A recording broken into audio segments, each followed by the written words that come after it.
अनादि है, शिव अनंत है। जीवन मधुबन, शिव बसंत है। मधुबन का स्वयं श्रृंगार करता, मधुबन का स्वयं श्रृंगार करता। हर कली हर फूल से वो प्यार करता, हर कली हर फूल से वो प्यार करता। शिव अनादि है, शिव अनंत है। जीवन मधुबन, शिव बसंत है।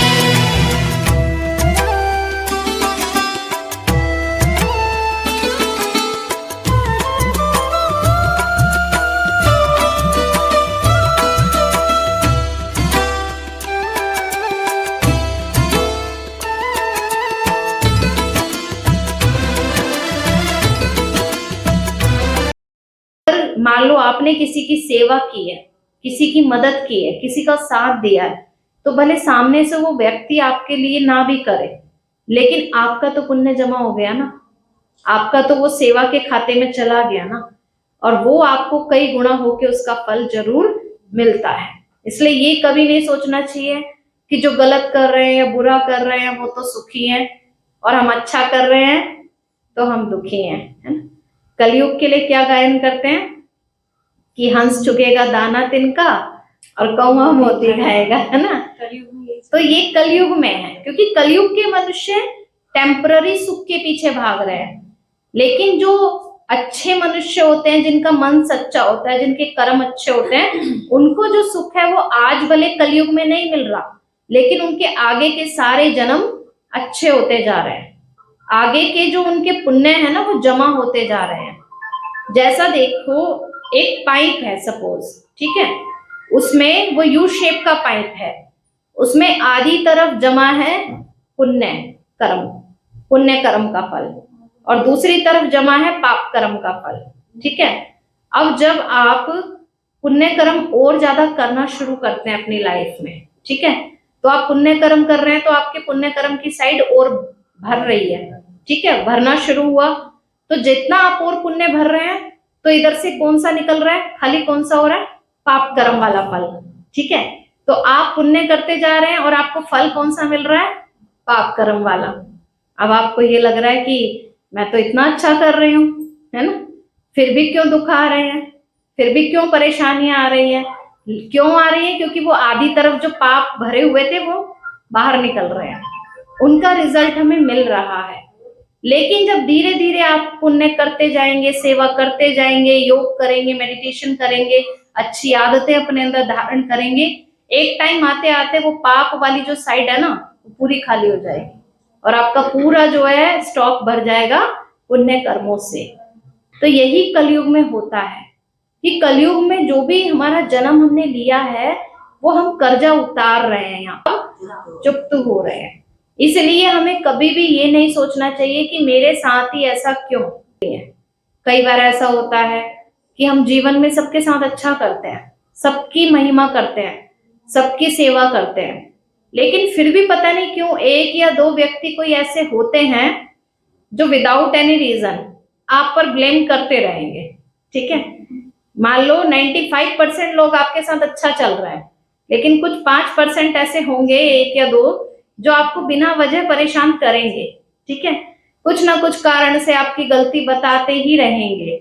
तो वो भी क्या होता है, एक्चुअल में भगवान ने कुछ लोगों को हमारे लिए, हमें मजबूत बनाने के लिए भेजा हुआ है, जिससे हम स्ट्रांग बने जा रहा है। इसलिए ये सोचो कि मेरे ऊपर से पाप का बोझ उतर रहा है, वो इंसल्ट करते जा रहे हैं, उतना ही मेरा उतरता जा रहा है, ठीक है। भले उनके ऊपर चढ़ रहा है या नहीं चढ़ रहा उसकी हमें परवाह नहीं करनी है, वो हमें नहीं सोचना है, ठीक है। लेकिन आप ये सोचो कि आपने अच्छा किया ना, तो वो जो आप जो है वो बेचारे बीमार आत्माएं हैं, ठीक है। एक्चुअल में आपको पता है ना कि वो बीमार हैं, क्योंकि आज कलयुग में जो सभी मनुष्य आत्माएं हैं वो बीमार हो चुकी हैं, इसलिए हमें उनको दिल से माफ करना है, ठीक है। अगर आप आज भी उनके लिए ऐसा ही सोचते रहे, अंदर अंदर उनकी बातें याद करते रहे, अंदर ही अंदर आप इरिटेट होते रहे, चिड़चिड़ापन बढ़ता जा रहा है। और सपोज इसी हालत में अगर हमारा शरीर छूट गया, अगर इसी हालत में अंतिम समय आ गया हमारा, तो वो क्लैश जो है ना, वो अगले जन्म तक भी आपके साथ चलेगा। अगले जन्म में फिर उन लोगों से मिलना होगा, फिर वही बातें, फिर वही सब कुछ। तो आप चाहते हैं कि अगले जन्म तक भी चले साथ, है ना? नहीं चाहते ना। तो अभी से उनको क्या करो, माफ करना शुरू कर दो। अभी से उनकी बातों को मन में याद करना बंद करो। फॉरगिव एंड फॉरगेट, ये हमें याद रखना है, क्योंकि जितना ज्यादा हम दूसरों की गलतियों को माफ करेंगे, उतना ही भगवान हमारी गलतियों को भी माफ करते जाएंगे। इसलिए कभी हमें किसी को ब्लेम नहीं करना, क्योंकि देखो जीवन का कोई भरोसा नहीं है, कभी भी कोई घड़ी अंतिम घड़ी हो सकती है। इसलिए हमें ये टेंशन रखना है कि ना तो हमें किसी को दुख देना है और ना दुख लेना है ना। अब हम देते तो नहीं है, लेकिन ले लेते हैं। ले कैसे लेते हैं? फीलिंग, है ना, अंदर में उस बात को पकड़ के बैठ जाते हैं, रख लेते हैं, जबकि हमें पता है वो बात हमारे किसी काम की नहीं है। अगर किसी की कड़वी बातें, किसी की नेगेटिव व्यर्थ बातें हम अपने मन के अंदर जमा कर रहे हैं, तो हमने अपने मन को क्या बना लिया? डस्टबिन। ठीक है, मन में हमने बेकार बेकार बातें क्या कर ली? जमा करके रख ली। अब मन को हमने जब डस्टबिन बना लिया, तो क्या हमारा मन शांत रह पाएगा? क्या मन जो है उसमें भगवान की याद रह पाएगी? नहीं रह पाएगी ना। इसलिए मन की रोज सफाई करना है। ठीक है, शिवरात्रि पर यह संकल्प रखना है कि जो बीती बातें थी उनको भी मुझे फॉरगिव एंड फॉरगेट। ठीक है, क्लीन, रोज सफाई करनी है। जैसे घर की रोज सफाई करते हैं, कपड़ों की रोज सफाई करते हैं, शरीर की रोज सफाई करते हैं, ऐसे रोज मन की सफाई, कि कोई भी जो बात बीत गई है उसको मुझे याद नहीं करना है। कभी किसी के साथ कोई मैटर हो भी गया था तो उनको माफ कर दो। अगर हम मन में रखते रहेंगे तो क्या होता रहेगा? वो हमें ही बीमार करती रहेंगी वो चीजें, क्योंकि हम उस जख्म को क्या कर रहे हैं? बड़ा कर रहे हैं सोच सोच के। इसलिए बड़ी बड़ी बातों को छोटा करना है ना कि छोटी छोटी बातों को बड़ा। हम क्या करते हैं, कई कई बार सोचते अपने मन को बीमार कर लेते हैं। अब रोज आपको कोई कहे कि आप जो 4 दिन पुराना खाना आपके फ्रिज में रखा हुआ है ना, या 10 दिन पुराना खाना रखा हुआ है, तो क्या आप वो खाना खाएंगे रोज? 10 दिन पुराना, 4 दिन पुराना, 5 दिन पुराना खाना, तो आपकी हेल्थ कैसी रहेगी? बीमार हो जाएंगे ना। और रोज हम 10 दिन पुरानी, 4 दिन पुरानी, 20 दिन पुरानी, साल भर पुरानी बातें याद करते हैं, तो क्या हो रहा है? अंदर से हमारी जो इनर पावर है वो कमजोर हो रही है, मन हमारा बीमार हो रहा है। आजकल हम देख रहे हैं ज्यादातर लोगों को, देखो डिप्रेशन, स्ट्रेस, एंजाइटी, कितनी सारी बीमारियां बढ़ती जा रही हैं। उसका रीजन क्या है? हम रोज अपने मन को बासी खाना दे रहे हैं, रोज पुरानी बातें।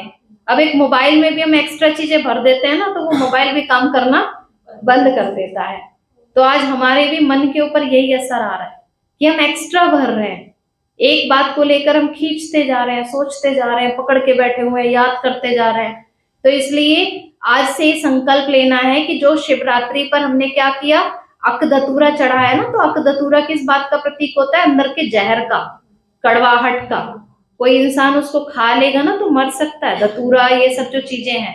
तो भगवान ने हमसे यही कहा है, शिव बाबा हमसे यही चाहते हैं कि जो हमारे अंदर जहर भरा हुआ है ना, जो कड़वाहट है, जो नफरत है, जो ईर्ष्या है, जो बदले की भावना है, जो क्रोध है, इसको हमें अर्पण करना है। ठीक है, जब तक हम ये बुराइयां अर्पण नहीं करेंगे ना, तब तक हमें शिव बाबा की शक्तियां प्राप्त नहीं होंगी, तब तक हमारे जीवन में सच्ची शांति नहीं आ सकती है। इसलिए सच्चे दिल से हम क्या करें, अपने अंदर की जितनी भी हमें पता है कि हमसे ये गलती होती है, उसको अर्पण करना है। पता चलता है या नहीं पता चलता कि हमसे क्या क्या गलती हो जाती है? महसूस तो होता है ना। अगर हम चेकिंग करें अपनी, तो हम जांच कर सकते हैं। और कई बार हम दूसरे की कंडीशन नहीं समझ पाते, लेकिन अपने आप को अगर हम दूसरे के स्थान पे रख के देखें ना, तो हमें दूसरे का भी दर्द समझ में आएगा, परेशानी समझ में आएगी। ठीक है, केवल हम अपनी अपनी साइड से सोचते हैं तो हमें लगता है हम ही राइट है ना, दूसरे वाला इंसान गलत है। लेकिन भगवान ये कहते हैं कि बच्चे छोटा सा जीवन है, इसलिए इसमें किसी पर हमें ब्लेम नहीं करना, कोई दोष नहीं देना है। सबसे बड़ी बात है कि अच्छे कर्म करने हैं, अच्छा सोचना है, अच्छा बोलना है। यही जीवन की ये कमाई है जो हम अपने साथ ले जाएंगे, और कुछ हमारे साथ नहीं जाएगा। जो हम धन कमा रहे हैं, जो हम साधन इकट्ठे कर रहे हैं, जो चीजें इकट्ठी कर रहे हैं, सब यही रह जाएगा, 1 रुपया भी साथ नहीं जाने वाला। जो हम दूसरों के लिए देखो सेवा करते हैं, दुआएं देते हैं, पुण्य जमा करते हैं, भगवान को याद करते हैं, यही हमारे साथ में जाने वाला है। यही हिसाब हमें भगवान को देना है, ठीक है। तो ये याद रखना है कि एक्चुअल में मैं हूं कौन। कभी अपने आप से पूछा है कि मैं कौन हूं? क्या आंसर दिया अपने आप को? आपको पता है कौन है आप?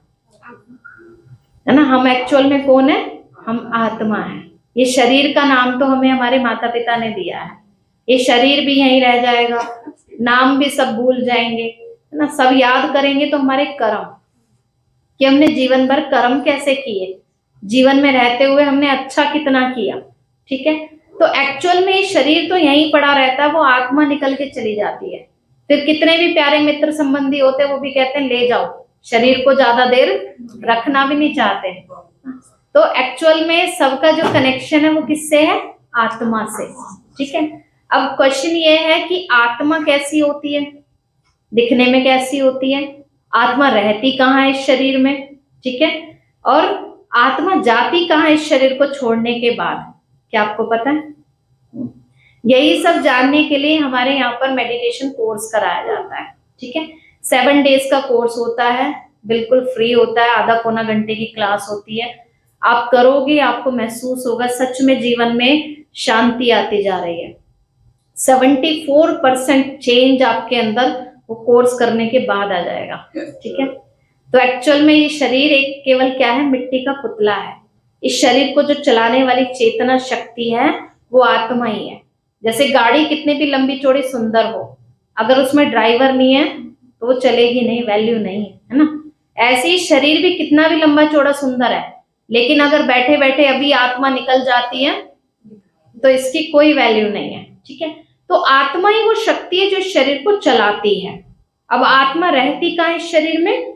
यहाँ मस्तक के बीच में, है ना। आप देखो मंदिर में जाते हैं तो भी यहीं पे टीका लगाते हैं, माताएं बहनें बिंदी भी यहीं लगाती हैं। जब हमारा मन दुखी होता है तब हाथ भी ऐसे जाता है, कि क्योंकि परेशानी किसको फील हो रही है? आत्मा को, ठीक है। तो वो आत्मा यहाँ बैठ के क्या करती है? पूरे शरीर को कंट्रोल करती है। जैसे राजा का स्थान सबसे ऊंचा होता है, ऐसे ही शरीर में आत्मा का स्थान भी सबसे ऊंचा है। राजा क्या करता है? पूरे कमांड्स देता है ना पूरी प्रजा को। तो ऐसे ही ये शरीर जो है ये हमारी कर्म इंद्रियां है, और आत्मा कौन है? उसकी राजा है। तो हमें भी क्या करना है?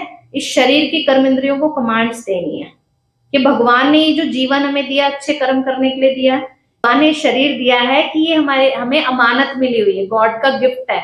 तो इससे हमें क्या करने हैं? अच्छे काम करने हैं, है ना। हमेशा अपने जीवन में टेंशन रखना है कि भगवान के इस गिफ्ट का मुझे कभी मिसयूज नहीं करना, है ना। आंखों से हमेशा, मुख से हमेशा मीठे बोल बोलने हैं, किसी को ताने नहीं मारने, कड़वे शब्द नहीं बोलने हैं, है ना। कई बार होता है ना, हम किसी को कह देते तुम तो हो ही खराब, तुम तो हो ही बेकार, तुमसे कुछ नहीं हो सकता। ऐसे शब्द हमें कभी किसी के लिए नहीं बोलने हैं। आज हम किसी के लिए बोल रहे हैं, कल वो सिचुएशन हमारे साथ पे हो सकती है, ठीक है। इसलिए हमें ये याद रखना है कि भगवान ने मुख दिया तो मुझे इससे मीठे बोल बोलने हैं ना, हाथों से अच्छे कर्म करने हैं, कानों से किसी की बुराइयां नहीं सुननी है। हम क्या करते हैं, कोई ग्रुप डिस्कशन चल रहा होता है, उसमें हाँ में हाँ मिलाते रहते हैं, हाँ वो ऐसे है, हाँ पता है आपको उन्होंने ऐसा कर दिया। अब कोई कुछ भी कर रहा है वो उसका अपना कर्म है। इस सृष्टि नाटक में हर एक आत्मा का अपना अपना रोल है। जैसे कोई मूवी में होता है, देखो कोई जो होता है विलन का रोल कर रहा होता है, कोई हीरो का रोल कर रहा होता है। अब हीरो जो है वो अपने रोल पर ध्यान देता है ना, वो विलन को देख देख के रोता थोड़े रहता है ना, वो अपने रोल पर अटेंशन रखता है।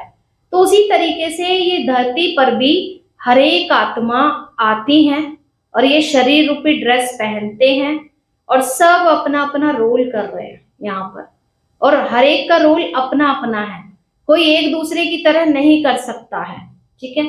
तो हमें सबके रोल को देखते हुए एकदम शांत रहना है, खुश रहना है ना। जैसे देखो कोई नाटक होता है तो सभी एक जैसा कर सकते हैं क्या? नाटक में सब एक जैसा करेंगे तो कहेंगे ये कैसा नाटक है, सारे एक जैसा ही कर रहे हैं, ठीक है। तो ये वैरायटी नाटक है, इसमें किसी का हंसी मजाक करने का रोल है, किसी का शांत रहने का रोल है, किसी का प्यार से बात करने का रोल है, किसी का लड़ाई झगड़ा करने का रोल है, ठीक है। तो हर एक का अलग अलग पार्ट है ना, इसलिए हमें किसी के पार्ट को देखकर उनको जज नहीं करना कि ये ऐसे क्यों है, ये वैसे क्यों है। हर एक अलग अलग गुण है हर एक के अंदर, और अपनी अपनी कमियां भी है। अब संतरे का अपना गुण होता है, आम का अपना है ना, केले का अपना है, सेब का अपना है। अब आपको सेब को संतरे की तरह बन जाना चाहिए क्या? बन सकता है ना? संतरा आम की तरह हो सकता है क्या? नहीं ना। हर एक के अपने गुण है ना, ऐसे ही हर एक आत्मा की अपनी अपनी विशेषता है। हम किसी किसी को ऐसे एक्सपेक्टेशंस करने लगते हैं ना कि तुम मेरी तरह नहीं बन सकते हो, तुम्हें ऐसे नहीं ऐसे बात करनी चाहिए, तुम्हें ऐसे नहीं ऐसे काम करना चाहिए, लेकिन उनकी सीडी में जो गाने वही तो बजेंगे, है ना। जो उनके अंदर रिकॉर्डिंग हो रखी है वही प्ले होगी। तो हर एक का जो गुण है वो अपना अपना होता है, इसलिए हमें किसी को दोष नहीं देना है कि तुम ऐसे नहीं करो या तुम वैसे नहीं करो। जो उनका रोल है वही वो पार्ट बजाएंगे, अपने कर्म के कारण है। ऐसा नहीं कि भगवान ने लिख दिया है, अब भगवान तो हमारा माता पिता है। अब शिव बाबा को अगर कोई ये कहे कि तुम किस्मत लिखो अपने बच्चों की, तो कैसी लिखेंगे? अच्छी लिखेंगे ना। आपके हाथ में दे है, लेकिन हमारे कर्म हमारी किस्मत लिखते जा रहे हैं। आज जो हमें मिल रहा है वो डिपेंड करता है कि हम पिछले जन्म में क्या करके आए हैं, और आगे जो मिलेगा वो क्या किस पर डिपेंड करेगा कि आज हम क्या कर रहे हैं, ठीक है। इसलिए आज जो मिल रहा है इसको सोच के दुखी नहीं होना कि ऐसा क्यों हो रहा है, ये तो गलत हो गया। लेकिन परमात्मा कहते हैं it is all for the best. जो भी कुछ हो रहा है उसमें कुछ ना कुछ कल्याण छिपा हुआ है। लेकिन क्योंकि हम नाटक का लास्ट एपिसोड देख रहे हैं, शुरू के एपिसोड हमने देखे ही नहीं है, तो लास्ट एपिसोड हमें समझ में आएगा क्या? नहीं आएगा ना। लेकिन जिसने शुरू से देखा होता है उसको सारा समझ में आता है, वो ये कहते हैं बिल्कुल ठीक हो रहा है, ठीक है। तो इसीलिए भगवान भी ये कहते हैं कि जो भी कुछ हो रहा है वो अच्छे के लिए हो रहा है, उसमें कुछ ना कुछ कल्याण समाया हुआ है। इसलिए हमें कल्याण को ढूंढना है। कोई भी दृश्य हमारे सामने आता है उसको एक तो नाटक समझ के देखना है, दुखी नहीं होना ये गलत हो गया, ऐसा नहीं होना चाहिए, ऐसा हो जाता तो ठीक रहता, इनको ऐसे नहीं करना चाहिए था, उनको ये क्यों क्या के क्वेश्चंस में हमें जाना ही नहीं है। एकदम ऑडियंस बन के देखना है, ठीक है। ये याद करके देखना है कि ये नाटक चल रहा है। जब नाटक देखते हो आप तो कभी कैसे सीन आते हैं, कभी कैसे सीन आते हैं, तो आप उसको देख देख करके रोते थोड़े ना हो, परेशान थोड़ी होते हो क्या हो गया क्या हो गया। अब कोई कोई इमोशनल होते हैं, थोड़ा सा इमोशनल हो जाते हैं, लेकिन थोड़ी देर बाद 5-10 मिनट बाद फिर नॉर्मल, ठीक है। लेकिन ये जो जीवन का नाटक है इसमें देख के हम क्या करते हैं, कितने घंटे में नॉर्मल होते हैं? होते ही नहीं। कभी कभी तो होते ही नहीं है ना, पकड़ के बैठ जाते हैं उन बातों को। इसलिए ये जो जीवन का नाटक चल रहा है इसमें भी हमें नॉर्मल होके रहना है। जैसे नाटक देखते हैं वैसे इसको समझ के देखना है, बातों को पकड़ना नहीं है, अपने मन को डस्टबिन नहीं बनाना, डूबना नहीं है कोई सिचुएशन में, क्योंकि आपके चिंता करने से वो चीजें ठीक नहीं होंगी, वो और ज्यादा खराब होती जाएंगी, ठीक है। इसलिए अपने मन को शांत रखेंगे तो सॉल्यूशन नजर आएगा। जैसे देखो पानी किसी उसमें टब में भरा हुआ है, आप उसमें फोटो अपनी देखना चाहो आपको क्लियर दिखेगी, अगर हलचल में पानी होगा तो नहीं दिखेगी, अगर शांत होगा एकदम तो आपको विजन दिखेगा। ऐसे ही जब हमारा मन बिल्कुल शांत होता है तब हमें हर चीज का समाधान नजर आता है। अगर मन को हलचल में कर लेंगे तो चाहते हुए भी रास्ता नहीं मिल पाएगा। कहते हैं कोई भी परिस्थिति हमारे जीवन में आती है ना तो उसका एक सॉल्यूशन जरूर होता है हमारे सामने हमेशा, लेकिन हम वो सॉल्यूशन पर ध्यान नहीं देते, हम कंप्लेंट्स करते रहते हैं, ये हो गया, ऐसा हो गया, क्यों हो गया, ऐसा नहीं होना चाहिए। लेकिन समाधान की तरफ तभी मन जाएगा जब हम बिल्कुल पॉजिटिव रहेंगे, भगवान को अर्पण करेंगे। कोई भी परिस्थिति आए ये सोचो शिव बाबा आप मेरे साथ हो, शिव बाबा आप मुझे रास्ता दिखा रहे हो, आप सॉल्व कर रहे हो। धीरे धीरे अपने आप ही वो जो सॉल्यूशन आपको नजर आना शुरू हो जाएगा। चाहे 10 दरवाजे हमारे सामने बंद हो, एक दरवाजा हमेशा भगवान हमारे लिए खोल के रखते हैं, ठीक है। कोई ना कोई एक रास्ता आपको जरूर मिलेगा, लेकिन कब मिलेगा? जब हम अपने मन को परमात्मा के साथ कनेक्ट करके रखेंगे, मन को जोड़ के रखेंगे। क्योंकि शिव बाबा तो सारा दिन आपका नंबर मिलाते रहते हैं, पता है, सारा दिन वो हमें गाइडेंस देना चाहते हैं, सारा दिन वो हमारी मदद करना चाहते हैं, लेकिन हमारा नंबर कहीं ना कहीं बिजी रहता है। ठीक है, हमारी बुद्धि क्या रहती है, कभी किसी बात में, कभी कहीं हम उलझा के रखते हैं। कभी पड़ोसियों की बातें सोचने लग जाते हैं और कुछ नहीं तो, है ना, कभी रिश्तेदारों की कंप्लेंट्स, कभी बीती बातें याद करना। तो इस कारण क्या होता है कि वो गाइडेंस हमें महसूस नहीं हो पाती है। मैं कौन हूँ? मैं शरीर हूँ या आत्मा हूँ? कौन? आत्मा। ठीक है, अब जैसे मकान अलग होता है, मकान मालिक अलग होता है। मकान मालिक क्या कहता है कि मेरा मकान है, ये नहीं कहता ना कि मैं मकान हूं। ठीक है, तो मकान अलग है, मकान मालिक अलग है। तो शरीर क्या है? मकान है। मैं आत्मा कौन हूँ? मकान मालिक हूँ। तो मकान का तो ध्यान रखना जरूरी है, अच्छी बात है, लेकिन मकान मालिक को अपना भी तो ध्यान रखना पड़ेगा ना। ठीक है, तो अलग। मैं आत्मा ये हाथों के द्वारा कार्य करा रही हूँ, मैं आत्मा ये मुख द्वारा बोल रही हूँ। ठीक है, आत्मा कैसी होती है? जैसे आसमान में सितारा चमकता है ना, उससे भी बहुत ज्यादा सूक्ष्म होती है। और वो कहाँ रहती है? यहाँ मस्तक के बीच में। जैसे ड्राइवर आगे बैठ के गाड़ी चलाता है ना, पीछे ऊपर नीचे बैठ के तो गाड़ी नहीं चला सकता, क्योंकि आगे क्या है, पूरा गाड़ी का स्टेयरिंग, ब्रेक, पूरा कंट्रोल आगे है, लेकिन उसको भी कमांड कौन दे रहा होता है? आत्मा। ठीक है, ऐसे ही जो शरीर है, इसका कंट्रोल रूम हमारा ब्रेन है, लेकिन ब्रेन को भी कमांड देने वाली शक्ति आत्मा है। हम एक दूसरे से उम्मीद लगा रहे हैं कि तुम मुझसे प्यार से बात करो, तुम मेरा ध्यान रखो, मेरी तारीफ करो, मुझे मेरी केयर करो। अब उनके पास तो खुद ही नहीं है खुशी, वो हमें कहाँ से देंगे? ठीक है, उनके पास खुद ही शांति नहीं है, तो वो हमें कहाँ से देंगे? तो जो देने वाला है ना, दाता, वो सबका पिता एक है, जो सुप्रीम पावर है, जो हम सब पिता है। ठीक है, अब जैसे जानवर का पिता जानवर जैसा होता है, ठीक है, पक्षी का पिता पक्षी जैसा, शरीर का पिता शरीरधारी, ऐसे आत्मा निराकार है, पॉइंट ऑफ लाइट है, तो आत्मा का पिता परमात्मा भी पॉइंट ऑफ लाइट है, निराकार है। इसलिए आप देखते होंगे कि जो शिव जी की पूजा होती है पूरे भारतवर्ष में, 12 ज्योतिर्लिंगम बने हुए हैं। ठीक है, तो 12 ज्योतिर्लिंगम जो है वो किस बात का यादगार है कि परमात्मा का रूप जो है वो एक लिंग माना, एक ज्योति रूप है। अब जैसे और सभी देवी देवताओं की, श्री राम जी की, लक्ष्मी नारायण जी की, हनुमान जी की, सबकी मूर्तियां बना करके पूजा की जाती है। अब परमात्मा का रूप ज्योति रूप है, तो ज्योति की कैसे पूजा की जाए? इसलिए उन्होंने क्या किया, ज्योति रूप का एक पत्थर का आकार बनाकर पत्थर का स्वरूप शिवलिंग बना दिया। ठीक है, और उस पे भी क्या दिखाते हैं? एक बिंदु दिखाते हैं और 3 लाइनें दिखाते हैं। ठीक है, तो वो बिंदु किस बात का प्रतीक है कि परमात्मा का रूप जो है वो एक ज्योति है। जैसे आत्मा ज्योति है, ऐसे आत्मा का पिता परमात्मा भी ज्योति स्वरूप है। लेकिन अब ज्योति की पूजा कैसे की जाए, इसलिए स्वरूप पत्थर का बना दिया, बट उनका पत्थर का रूप नहीं है। जो 3 लाइनें हैं वो अर्थ है कि परमात्मा त्रिकालदर्शी है, त्रिलोकीनाथ है और त्रिमूर्ति शिव है। त्रिकालदर्शी मतलब वो तीनों कालों को जानने वाले हैं, पास्ट, प्रेजेंट और फ्यूचर। त्रिलोकीनाथ मतलब तीनों लोकों के वो मालिक हैं, पिता हैं। ठीक है, और त्रिमूर्ति शिव मीन्स ब्रह्मा, विष्णु, शंकर, इन तीनों के भी वो पिता हैं।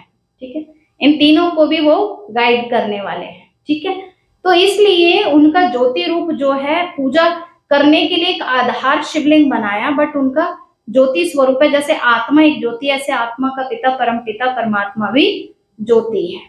अब जैसे ही हम अपने आप को आत्मा समझेंगे तो हमारा परमात्मा पिता से कनेक्शन जुड़ेगा। जैसे देखो, 2 तारों को जोड़ने के लिए पहले क्या करते हैं? 2 तार जोड़ने होते हैं तो पहले उनकी रबड़ उतारी जाती है। ठीक है, तब कनेक्शन होता है और तब करंट मिलना शुरू होता है। ऐसे ही परम पिता परमात्मा शिव, वो तो ज्योति बिंदु है, निराकार है, लेकिन हमारे ऊपर ये शरीर रूपी रबड़ चढ़ी हुई है। जब तक हम इस शरीर को भूल करके अपने आप को आत्मा याद नहीं करते ना, तब तक हमारा कनेक्शन नहीं जुड़ पाता और तब तक हमें करंट नहीं मिलती है। जैसे ही आप अपने आप को आत्मा समझेंगे तभी आपका परमात्मा से कनेक्शन जुड़ेगा। निकालो, क्योंकि जीवन का देखो कोई भरोसा नहीं है, कब कौन सी घड़ी अंतिम घड़ी हो जाए, इसलिए ये पुण्य कर्म जो हम करेंगे, जो हम ज्ञान योग की धारणा अपने जीवन में करेंगे, वही हमारे साथ में चलेगी और ऑटोमेटिक हमारा मन भी शांत होना शुरू हो जाएगा। आप 1 घंटा निकालेंगे ना ज्ञान योग के लिए, जैसे शरीर को हम 3 टाइम भोजन खिलाते हैं, ऐसे आत्मा का भोजन क्या है? ये ज्ञान। जब हम ज्ञान सुनते हैं तो ऑटोमेटिक हमारा मन शांत होना शुरू हो जाता है। यह आत्मा का भोजन है। तो 1 घंटा आप समय निकालेंगे, 23 घंटे आपके अपने आप अच्छे होने शुरू हो जाएंगे, अपने आप आपको मदद मिलना शुरू हो जाएगी। देखो, हम थोड़े समय के लिए सही चाय सेंटर पर आते हैं तो क्या फील होता है? हल्कापन महसूस होता है ना, शांति महसूस होती है ना। तो अगर आप चाहते हैं कि परमानेंट आपके जीवन में शांति आ जाए, खुशी आ जाए, शिव बाबा की मदद आपको हमेशा मिले, तो आप ये समय जरूर निकालो, क्योंकि ये जीवन देखो पुण्य कमाई करने के लिए है और यही हिसाब हमें ऊपर जाकर के शिव बाबा को बताना है कि हमने कितना आपको याद किया।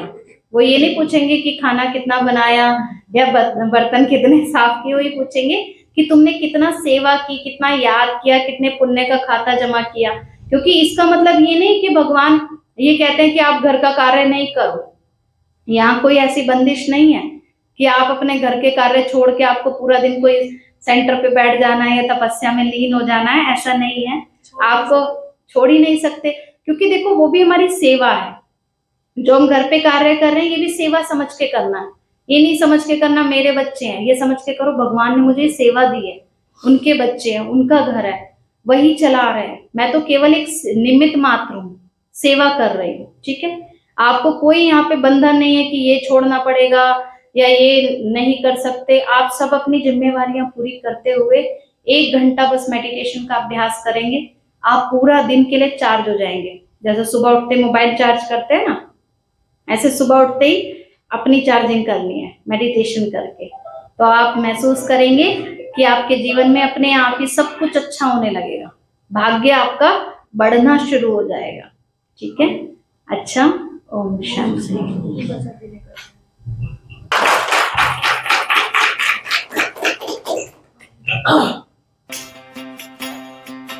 जो तुझसे लगन लगाए वो तुझ में ही खो जाए।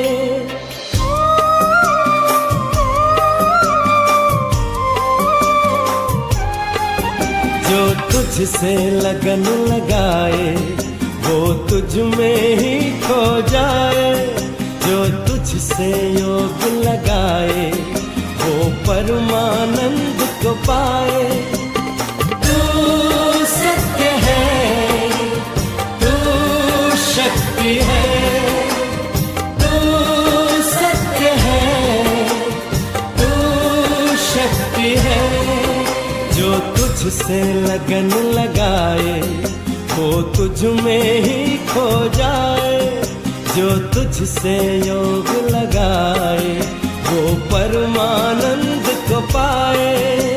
तू सत्य है, तू शक्ति है, तू सत्य है, तू शक्ति है।